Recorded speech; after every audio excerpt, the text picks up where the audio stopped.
Hello! Today I'm doing a video for AuthorTube. Okay, I'm mixing it up a little bit. I wanted to talk about the topic of criticism. Okay, now this is a topic that comes up like forever. But it seems to have been a big talking point recently. I've seen lots of discussions come up and lots of arguments and drama in general on various different social medias about the topic. So I thought I'd do a video about it and just share my 2 cents.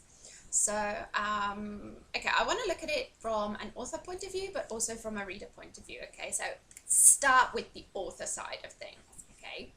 I personally love getting constructive criticism.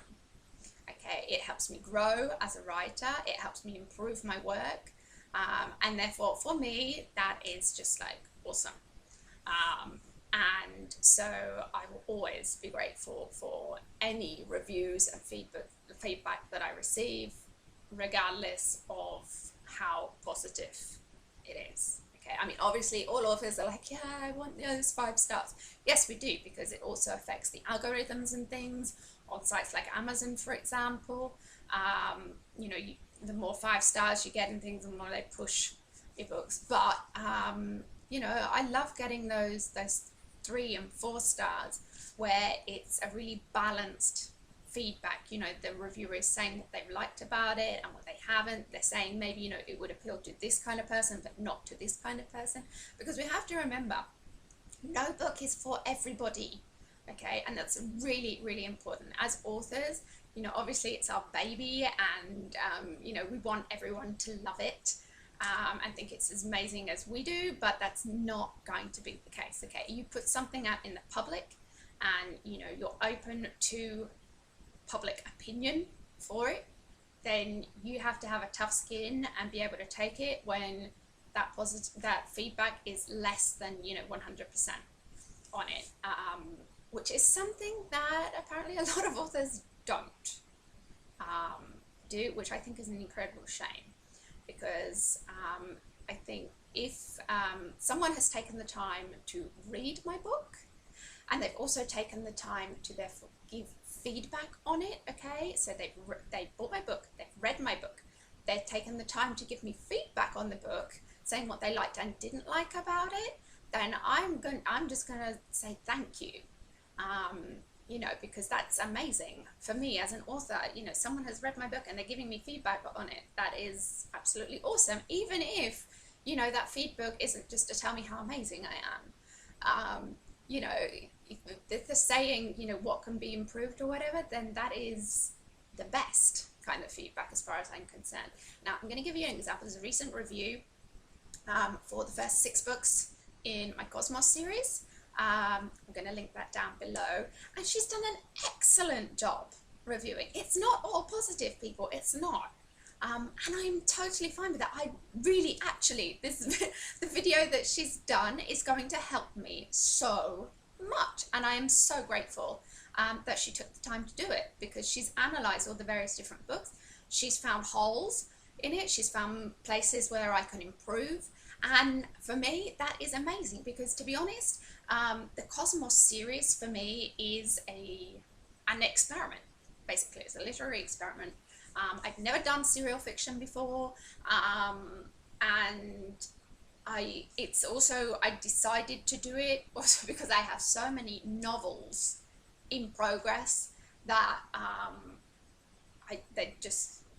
they're works in progress and it's taking ages. I wanted something that was more instant, that I could, you know, sort of work with as I go along and things, and maybe that would stimulate me as a writer to finish, you know, the project by breaking it down into bite-sized chunks and things. So for me, that is amazing. I mean, my end goal with this is to turn the series into a standalone novel for Cosmos. So for me, all the feedback that I get for it is amazing, because then when I rework it, then I can do that. And also, as the individual books in the series and things, I'm self-published, I can edit them and improve them and update them on the system and things quite easily. So for me, that is amazing. I can, I can take that and I can use it to become a better writer.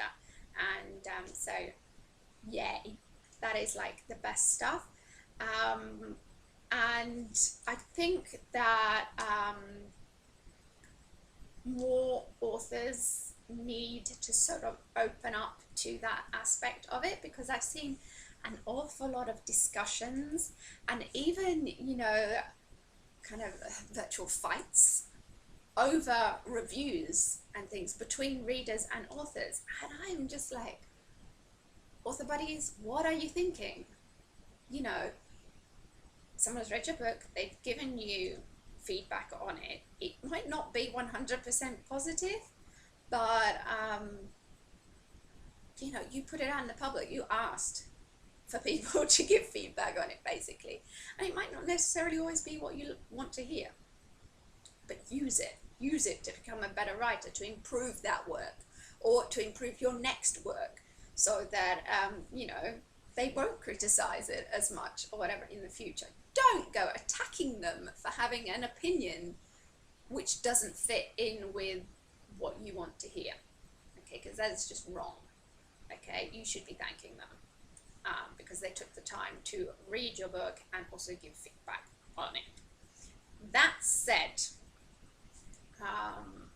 if you are reviewing a book, then please bear in mind, obviously, if someone's going to go out and they're going to give you a 1 star, and it's obvious they've not even read your book, then those are trolls, and they're just out to damage you because they have, a very sad life and they have nothing better to do than go out and spread negativity. Okay, you just ignore those. At most, you can send a message to Amazon or wherever it is that they posted this review, asking that it be removed, and they will do that, okay? If they have given you a negative review, but it is clear that they have actually read the book, okay, then you should be thanking them, seriously, because they've taken the time to give you that feedback, okay? But reviewers, don't go out to damage someone. And if you are going to be sharing an incredibly negative review, don't tag the author in it.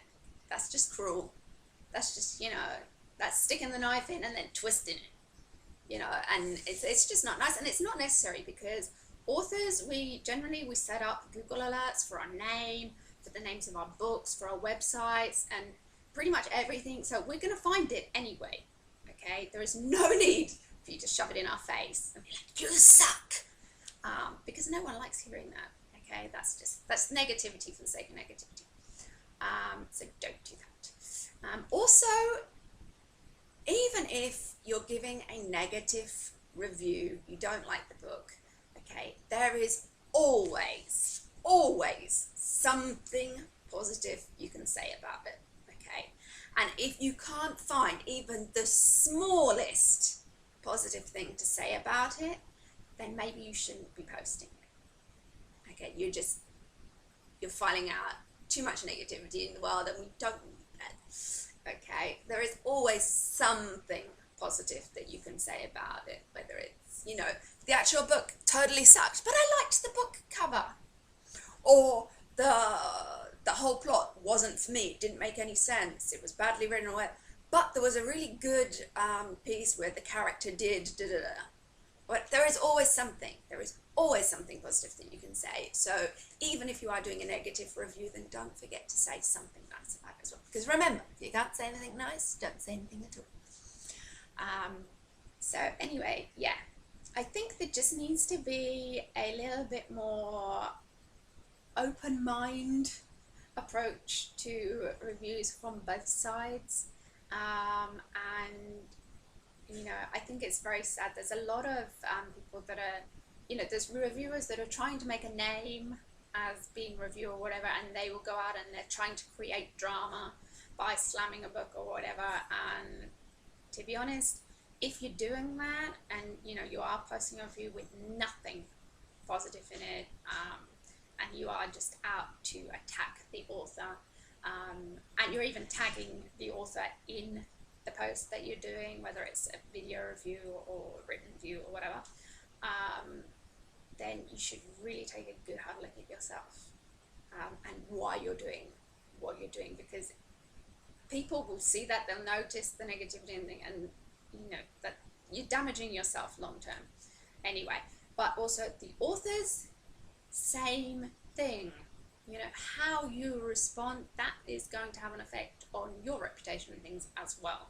Okay, so if someone has taken the time to read and review your book, even if it's not 100% positive feedback, then, you know, have the good approach to it and use it as a learning experience to improve yourself, and your work. So yeah, that's just my 2 cents on the topic of criticism. I would love to hear what you think as well. I truly believe that everyone, you know, should be entitled to have their own opinion, and that no book is for everyone, and that every book can be improved. Even, you know, the biggest bestseller that there is can be improved. Okay, so and even those are not for everyone. Okay, so yeah, just something to think about today from both a reader point of view and an author point of view, because I've seen it come up a lot recently, and there's, you know, there's been big arguments between readers and authors. I've seen it on Twitter, I've seen it on Goodreads, I've seen authors giving negative replies to negative reviews on Amazon and things, and you know, that stuff just doesn't do any good to anyone. So let's avoid it, people, and use criticism in the right way. So anyway, that's it for today. I hope you've enjoyed this video. If you have anything you want to say about it below, then please do.